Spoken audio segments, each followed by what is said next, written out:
নমস্কার বন্ধুরা, আমি দীপা পান। আজ আপনাদের শোনাব রবীন্দ্রনাথ ঠাকুরের লেখা একটি ছোট গল্প। গল্পের নাম একটা আষাঢ়ে গল্প। দূর সমুদ্রের মধ্যে একটা দ্বীপ, সেখানে কেবল তাসের সাহেব, তাসের বিবি, টেক্কা এবং গোলামের বাস। দুরি তিরি হইতে নহলা দহলা পর্যন্ত আরও অনেক ঘর গৃহস্থ আছে, কিন্তু তাহারা উচ্চ জাতীয় নহে। টেক্কা, সাহেব, গোলাম এই তিনটেই প্রধান বর্ণ। নহলা দহলারা অন্তজ, তাহাদের সহিত এক পঙ্ক্তিতে বসিবার যোগ্য নহে। কিন্তু চমৎকার শৃঙ্খলা, কাহার কত মূল্য মর্যাদা তাহা বহুকাল হইতে স্থির হইয়া গেছে। তাহার রেখামাত্র ইতস্তত হইবার জো নাই। সকলেই যথা নির্দিষ্ট মতে আপন আপন কাজ করিয়া যায়। বংশাবলীক্রমে কেবল পূর্ববর্তী দিগের উপর দাগা বুলাইয়া চলা। সে যে কি কাজ তাহা বিদেশীর পক্ষে বোঝা শক্ত। হঠাৎ খেলা বলিয়া ভ্রম হয়। কেবল নিয়মে চলাফেরা, নিয়মে যাওয়া আসা, নিয়মে ওঠা পড়া। অদৃশ্য হস্তে তাহাদিগকে চালনা করিতেছে এবং তাহারা চলিতেছে। তাহাদের মুখে কোনো ভাবের পরিবর্তন নাই। চিরকাল একমাত্র ভাব ছাপ মারা রহিয়াছে, যেন ফ্যালফ্যাল ছবির মতো। মান্ধাতার আমল হইতে মাথার টুপি অবধি পায়ের জুতা পর্যন্ত অবিকল সমভাবে রহিয়াছে। কখনো কাহাকেও চিন্তা করিতে হয় না, বিবেচনা করিতে হয় না। সকলেই মৌন নির্জীবভাবে নিঃশব্দ পদচারণা করিয়া বেড়ায়। পতনের সময় নিঃশব্দে পড়িয়া যায় এবং অবিচলিত মুখশ্রী লইয়া চিত হইয়া আকাশের দিকে তাকাইয়া থাকে। কাহারও কোনো আশা নাই, অভিলাষ নাই, ভয় নাই, নূতন পথে চলিবার চেষ্টা নাই।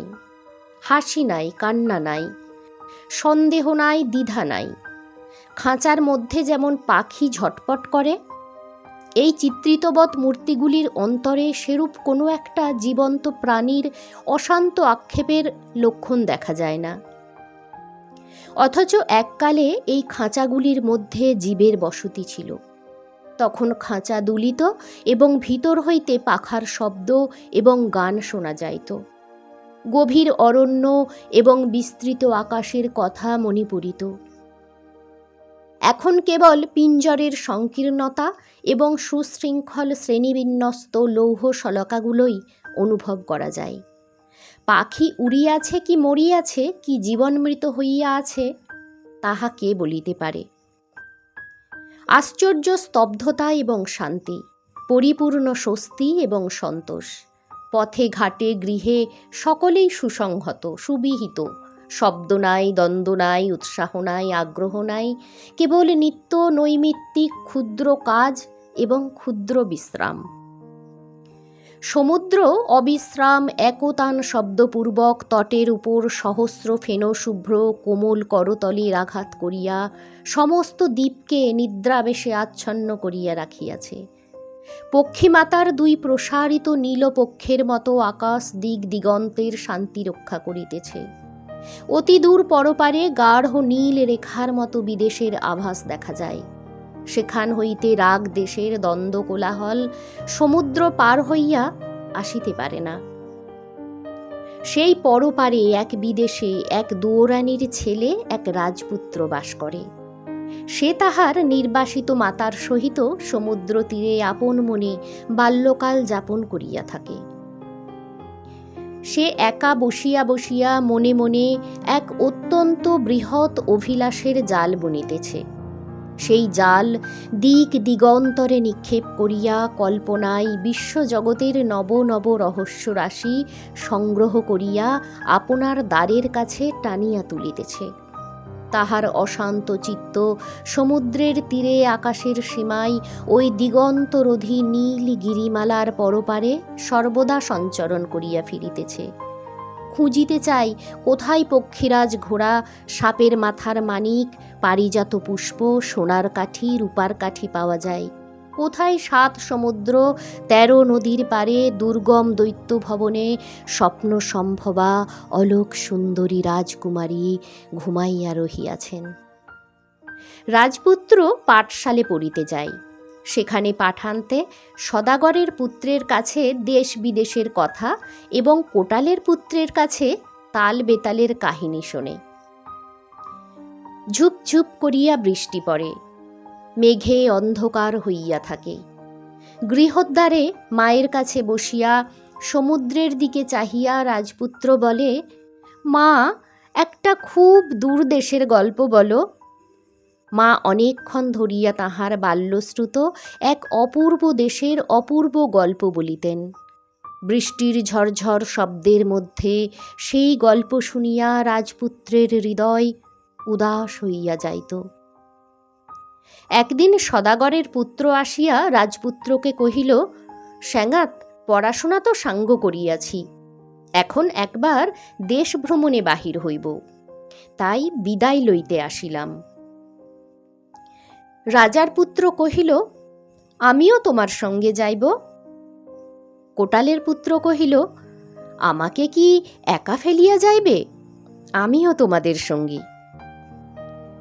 রাজপুত্র দুঃখিনী মাকে গিয়া বলিল, মা, আমি ভ্রমণে বাহির হইতেছি, এবার তোমার দুঃখমোচনের উপায় করিয়া ফিরিব। 3 বন্ধুতে বাহির হইয়া পড়িল। সমুদ্রে সদাগরের 12 তরী প্রস্তুত ছিল। 3 বন্ধু চড়িয়া বসিল। দক্ষিণের বাতাসে পাল ভরিয়া উঠিল।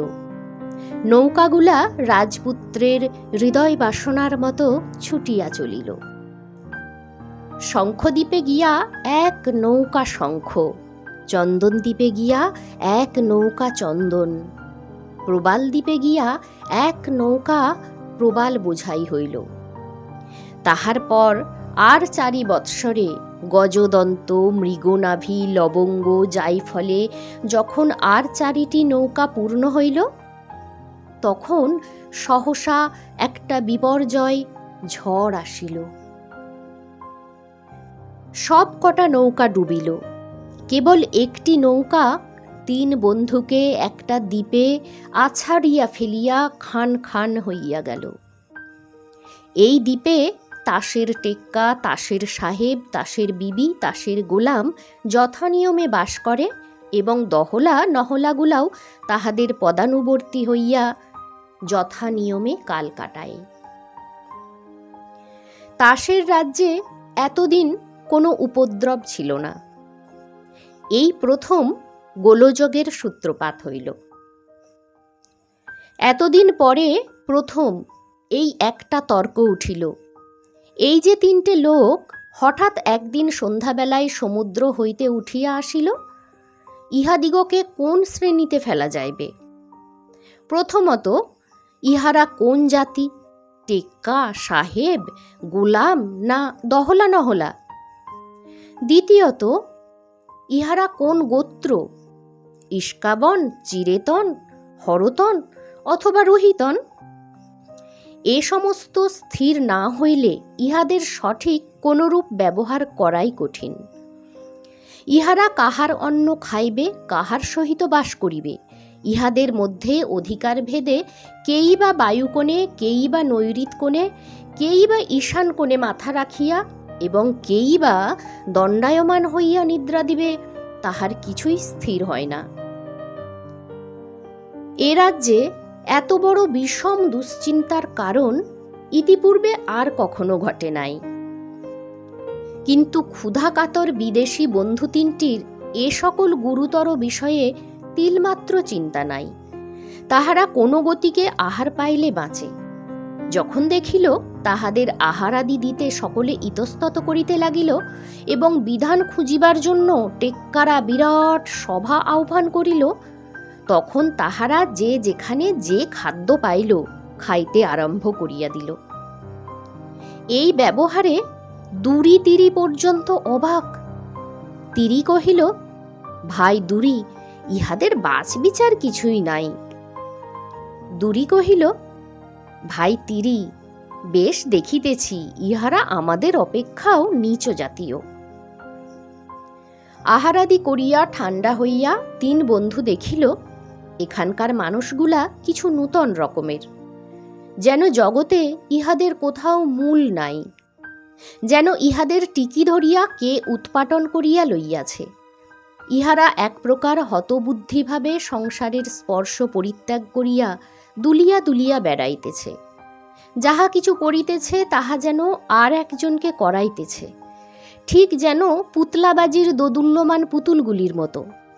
তাই কাহারও মুখে ভাবনা নাই, সকলেই নিরতিশয় গম্ভীর চালে যথানিয়মে চলাফেরা করিতেছে, অথচ সব শুদ্ধ ভারী অদ্ভুত দেখাইতেছে। চারিদিকে এই জীবন্ত নির্জীবতার পরম গম্ভীর রকম সকম দেখিয়া রাজপুত্র আকাশে মুখ তুলিয়া হা হা করিয়া হাসিয়া উঠিল। এই আন্তরিক কৌতুকের উচ্চ হাস্যধ্বনি তাস রাজ্যের কলরবহীন রাজপথে ভারী বিচিত্র শুনাইল। এখানে সকলেই এমনি একান্ত যথাযথ, এমনি পরিপাটি, এমনি প্রাচীন, এমনি সুগম্ভীর যে কৌতুক আপনার অকস্মাৎ উচ্ছ্বসিত উচ্ছৃঙ্খল শব্দে আপনি চকিত হইয়া ম্লান হইয়া নির্বাপিত হইয়া গেল। চারিদিকে লোকপ্রবাহ পূর্বাপেক্ষা দ্বিগুণ স্তব্ধ গম্ভীর অনুভূত হইল। কোটালের পুত্র এবং সদাগরের পুত্র ব্যাকুল হইয়া রাজপুত্রকে কহিল, ভাই স্যাঙাত, এই নিরানন্দ ভূমিতে আর এক দণ্ড নয়, এখানে আর 2 দিন থাকিলে মাঝে মাঝে আপনাকে স্পর্শ করিয়া দেখিতে হইবে জীবিত আছে কিনা। রাজপুত্র কহিল, না ভাই, আমার কৌতূহল হইতেছে, ইহারা মানুষের মতো দেখিতে, ইহাদের মধ্যে এক ফোঁটা জীবন্ত পদার্থ আছে কিনা একবার নাড়া দিয়া দেখিতে হইবে। এমনি তো কিছুকাল যায়, কিন্তু এই 3টে বিদেশি যুবক কোনো নিয়মের মধ্যেই ধরা দেয় না। যেখানে যখন ওঠা বসা, মুখ ফেরানো, উপুর হওয়া, চিত হওয়া, মাথা নাড়া, ডিগবাজি খাওয়া উচিত, ইহারা তাহার কিছুই করে না, বরং সকৌতুকে নিরীক্ষণ করে এবং হাসে। এই সমস্ত যথাবিহিত অশেষ ক্রিয়াকলাপের মধ্যে যে একটি দিগ্গজ গাম্ভীর্য আছে, ইহারা তদ্বারা অভিভূত হয় না। একদিন টেক্কা সাহেব গোলাম আসিয়া রাজপুত্র কোটালের পুত্র এবং সদাগরের পুত্রকে হাঁড়ির মত গলা করিয়া অবিচলিত গম্ভীর মুখে জিজ্ঞাসা করিল, তোমরা বিধান মতে চলিতেছ না কেন? 3 বন্ধু উত্তর করিল, আমাদের ইচ্ছা। হাঁড়ির মতো গলা করিয়া তাস রাজ্যের 3 অধিনায়ক স্বপ্নাভিভূতের মতো বলিল, ইচ্ছে? সে বেটা কে? ইচ্ছা কি সেদিন বুঝিল না, কিন্তু ক্রমে ক্রমে বুঝিল। প্রতিদিন দেখিতে লাগিল এমন করিয়া না চলিয়া অমন করিয়া চলাও সম্ভব। যেমন এদিক আছে তেমনি ওদিকও আছে। বিদেশ হইতে 3টে জীবন্ত দৃষ্টান্ত আসিয়া জানাইয়া দিল, বিধানের মধ্যেই মানবের সমস্ত স্বাধীনতার সীমা নহে। এমনি করিয়া তাহারা ইচ্ছা নামক একটা রাজশক্তির প্রভাব অস্পষ্টভাবে অনুভব করিতে লাগিল। ওই সেটি যেমনি অনুভব করা, অমনি তাস রাজ্যের আগা গোড়া অল্প অল্প করিয়া আন্দোলিত হইতে আরম্ভ হইল। গতনিদ্র প্রকাণ্ড অজগর সর্পের অনেকগুলা কুণ্ডলীর মধ্যে জাগরণ যেমন অত্যন্ত মন্দগতিতে সঞ্চালন করিতে থাকে, সেইরূপ নির্বিকার মূর্তি বিবি এতদিন কাহারও দিকে দৃষ্টিপাত করে নাই, নির্বাক নিরুদ্বিগ্নভাবে আপনার কাজ করিয়া গেছে। এখন একদিন বসন্তের অপরাহ্নে ইহাদের মধ্যে একজন চকিতের মতো ঘন কৃষ্ণপক্ষ ঊর্ধ্বে উৎক্ষিপ্ত করিয়া রাজপুত্রের দিকে মুগ্ধ নেত্রের কটাক্ষপাত করিল। রাজপুত্র চমকিয়া উঠিয়া কহিল, এ কি সর্বনাশা! আমি জানিতাম ইহারা এক একটা মূর্তিবৎ, তাহা তো নহে, দেখিতেছি এ যে নারী। কোটালের পুত্র ও সদাগরের পুত্রকে নিভৃতে ডাকিয়া লইয়া রাজকুমার কহিল, ভাই, ইহার মধ্যে বড় মাধুর্য আছে। তাহার সেই নবভাবোদ্দীপ্ত কৃষ্ণনেত্রের প্রথম কটাক্ষপাতে আমার মনে হইল যেন আমি এক নূতন সৃষ্ট জগতের প্রথম উষার প্রথম উদয় দেখিতে পাইলাম। এতদিন যে ধৈর্য ধরিয়া অবস্থান করিতেছি, আজ তাহা সার্থক হইল। দুই বন্ধু পরম কৌতুকের সহিত সহাস্যে কহিল, সত্য নাকি স্যাঙাত? সেই হতভাগিনী হরতনের বিবিটি আজ হইতে প্রতিদিন নিয়ম ভুলিতে লাগিল। তাহার যখন যেখানে হাজির হওয়া বিধান, মুহুর্মুহু তাহার ব্যতিক্রম হইতে আরম্ভ হইল। মনে করো, যখন তাহাকে গোলামের পার্শ্বে শ্রেণীবদ্ধ হয়ে দাঁড়াইতে হইবে, তখন সে হঠাৎ রাজপুত্রের পার্শ্বে আসিয়া দাঁড়ায়। গোলাম অবিচলিতভাবে সুগম্ভীর কণ্ঠে বলে, বিবি, তোমার ভুল হইল। শুনিয়া হরতনের বিবির স্বভাবত রক্তকোপল অধিকতর রক্তবর্ণ হইয়া ওঠে। তাহার নির্নিমেষ প্রশান্ত দৃষ্টি নত হইয়া যায়। রাজপুত্র উত্তর দেয়, কিছু ভুল হয় নাই, আজ হইতে আমিই গোলাম। নবপ্রস্ফুটিত রমণীর হৃদয় হইতে একই অভূতপূর্ব শোভা, একই অভাবনীয় লাবণ্য বিস্ফারিত হইতে লাগিল। তাহার গতিতে একই সুমধুর চাঞ্চল্য, তাহার দৃষ্টিপাতে একই হৃদয়ের হিল্লোল, তাহার সমস্ত অস্তিত্ব হইতে একই একটি সুগন্ধি আরতি উচ্ছ্বাস উচ্ছ্বসিত হইয়া উঠিতেছে। এই নব অপরাধিনীর ভ্রম সংশোধনে সাতিশয় মনোযোগ করিতে গিয়া আজকাল সকলেরই ভ্রম হইতে লাগিল। টেক্কা আপনার চিরন্তন মর্যাদা রক্ষার কথা বিস্মৃত হইল। সাহেবে গোলামে আর প্রভেদ থাকে না। দহলা নহলাগুলো পর্যন্ত কেমন হইয়া গেল। এই পুরাতন দ্বীপে বসন্তের কোকিল অনেকবার ডাকিয়াছে, কিন্তু সেইবার যেমন ডাকিল এমন আর কখনো ডাকে নাই। সমুদ্র চিরদিন এক তান কলধ্বনিতে গান করিয়া আসিতেছে, কিন্তু এতদিন সে সনাতন বিধানের অলঙ্ঘ্য মহিমা এক সুরে ঘোষণা করিয়া আসিয়াছে। আজ সহসা দক্ষিণ বায়ু চঞ্চল বিশ্বব্যাপী দুরন্ত যৌবন তরঙ্গ রাশির মতো আলোতে ছায়াতে ভঙ্গিতে ভাষাতে আপনার অগাধ আকুলতা ব্যক্ত করিতে চেষ্টা করিতে লাগিল। এই কি সেই টেক্কা, সেই সাহেব, সেই গোলাম? কোথায় গেল সেই পরিতুষ্ট পরিপুষ্ট সুগোল মুখচ্ছবি? কেহ বা আকাশের দিকে চায়, কেহ বা সমুদ্রের ধারে বসিয়া থাকে, কাহারও বা রাত্রে নিদ্রা হয় না, কাহারও বা আহারে মন নাই। মুখে কাহারও ঈর্ষা, কাহারও অনুরাগ, কাহারও ব্যাকুলতা, কাহারও সংশয়। কোথাও হাসি, কোথাও রোদন, কোথাও সঙ্গীত। সকলেরই নিজের নিজের প্রতি এবং অন্যের প্রতি দৃষ্টি পড়িয়াছে। সকলেই আপনার সহিত অন্যের তুলনা করিতেছে। টেক্কা ভাবিতেছে, সাহেব ছোকরাটাকে দেখিতে নেহাত মন্দ না হোক, কিন্তু উহার কি শ্রী নাই? আমার চালচলনের মধ্যে এমন একটা মাহাত্ম্য আছে যে কোনো কোনো ব্যক্তিবিশেষের দৃষ্টি আমার দিকে আকৃষ্ট না হইয়া থাকিতে পারে না। সাহেব ভাবিতেছে, টেক্কা সর্বদা ভারী টকটক করিয়া ঘাড় বাঁকাইয়া বেড়াইতেছে। মনে করিতেছে, উহাকে দেখিয়া বিবিগুলা বুক ফাটিয়া মারা গেল বলিয়া ঈষৎ বক্র হাসিয়া দর্পণে মুখ দেখিতেছে।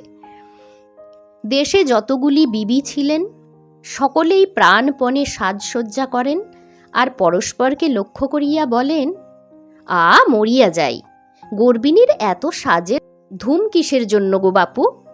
উহার রকম সকম দেখিয়া লজ্জা করে বলিয়া দ্বিগুণ প্রযত্নে হাবভাব বিস্তার করিতে থাকেন। আবার কোথাও দুই সখায়, কোথাও দুই সখীতে গলা ধরিয়া নিভৃতে বসিয়া গোপন কথাবার্তা হইতে থাকে। কখনো হাসে, কখনো কাঁদে, কখনো রাগ করে, কখনো মান অভিমান চলে, কখনো সাধাসাধি হয়। যুবকগুলা পথের ধারে বনের ছায়ায় তরুমূলে পৃষ্ঠ রাখিয়া শুষ্ক পত্ররাশির উপর পা ছড়াইয়া অলসভাবে বসিয়া থাকে। বালা সুনীল বসন পড়িয়া সেই ছায়াপথ দিয়া আপন মনে চলিতে চলিতে সেইখানে আসিয়া মুখ নত করিয়া চোখ ফিরাইয়া লয়, যেন কাহাকেও দেখিতে পায় নাই।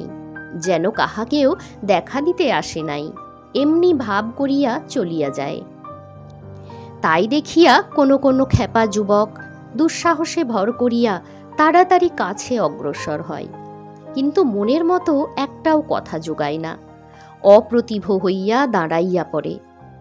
অনুকূল অবসর চলিয়া যায় এবং রমণীয় অতীত মুহূর্তের মতো ক্রমে ক্রমে দূরে বিলীন হইয়া যায়।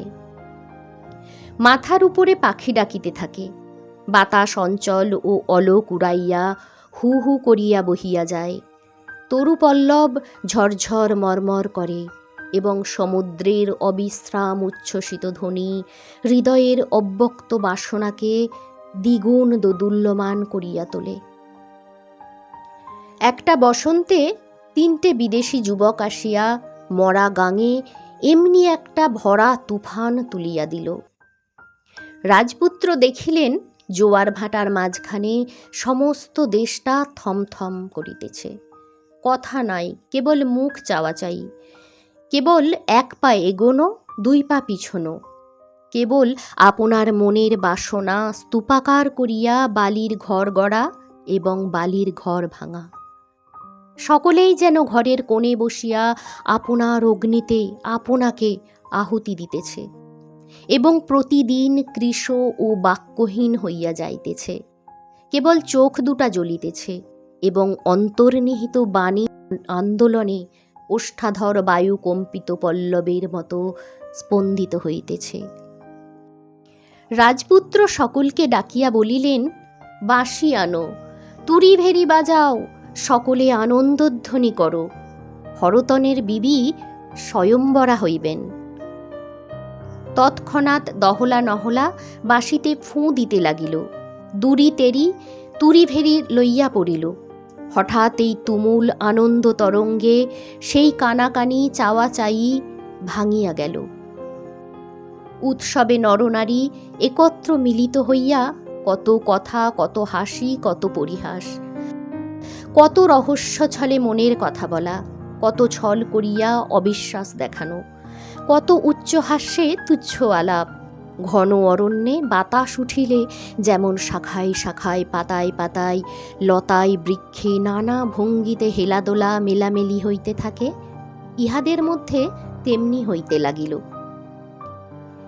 এমনি কলরব আনন্দোৎসবের মধ্যে বাঁশিতে সকাল হইতে বড় মধুর স্বরে সাহানা বাজিতে লাগিল।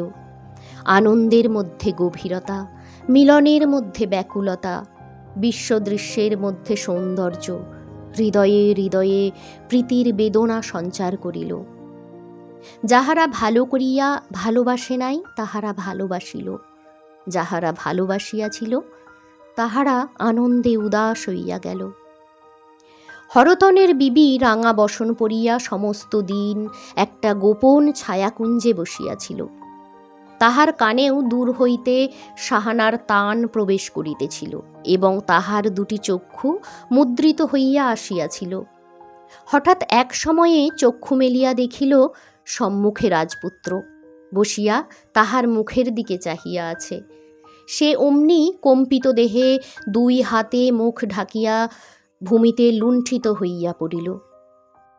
রাজপুত্র সমস্ত দিন একাকী সমুদ্র তীরে পদচারণা করিতে করিতে সেই সমস্ত নেত্রক্ষেপ এবং সলজ্জ লুণ্ঠন মনে মনে আলোচনা করিতে লাগিল।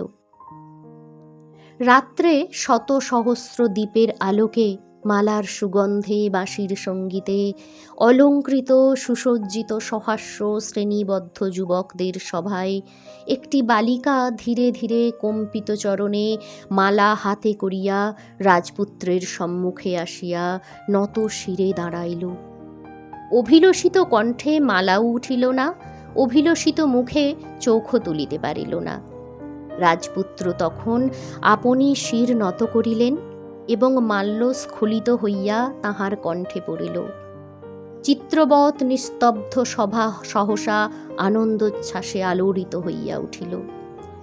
সকলে বড় কন্যাকে সমাদর করিয়া সিংহাসনে লইয়া বসাইল। রাজপুত্রকে সকলে মিলিয়া রাজ্যে অভিষেক করিল। সমুদ্র পারের দুঃখিনী দুয়ারানী সোনার তরিতে চড়িয়া পুত্রের নবরাজ্যে আগমন করিলেন। ছবির দল হঠাৎ মানুষ হইয়া উঠিয়াছে। এখন আর পূর্বের মতো সেই অবিচ্ছিন্ন শান্তি এবং অপরিবর্তনীয় গাম্ভীর্য নাই। সংসার প্রবাহ আপনার সুখ দুঃখ রাগ দেশ বিপদ সম্পদ লইয়া এই নবীন রাজার নবরাজ্যকে পরিপূর্ণ করিয়া তুলিল। এখন কেহ ভালো কেহ মন্দ, কাহারও আনন্দ কাহারও বিষাদ।